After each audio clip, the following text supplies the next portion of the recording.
Nerd Reactor? Roll out. Find someone who's interested in the truth. Fellow seeker of justice.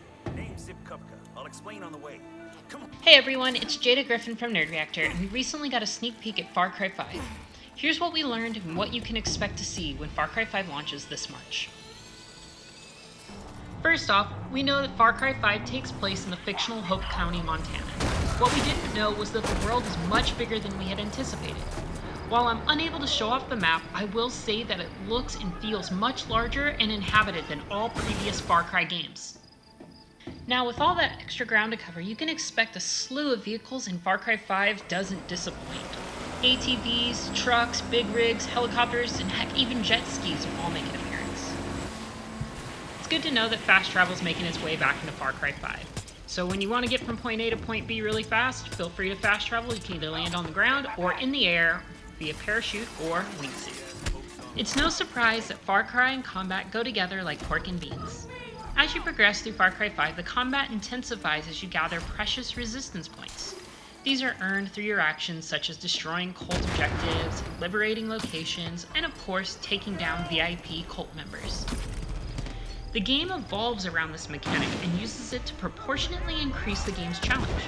The more points you have, the more cult members will hunt you, set up roadblocks, and all out try to make your life a whole lot harder. Thankfully, there's no shortage of weaponry to keep up with this increasing threat.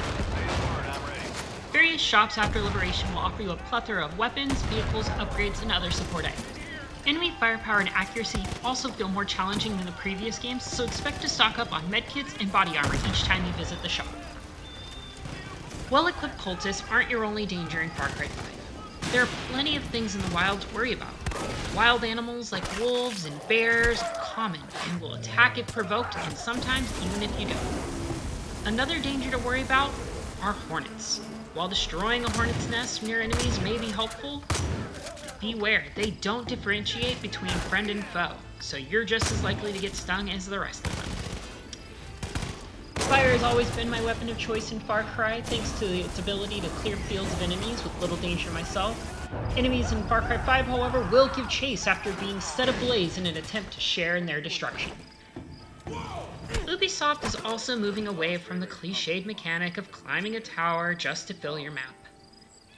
Far Cry 5 instead relies on the player interacting with NPCs in the world to discover details of their surrounding areas in order to find different missions, objectives, or collectibles scattered across the map.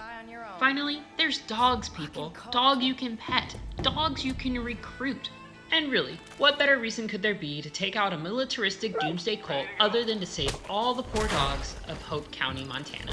Far Cry 5 has cemented itself on my shortlist for 2018, and I'm sure as we learn more leading up to its release, it will do the same for many more people.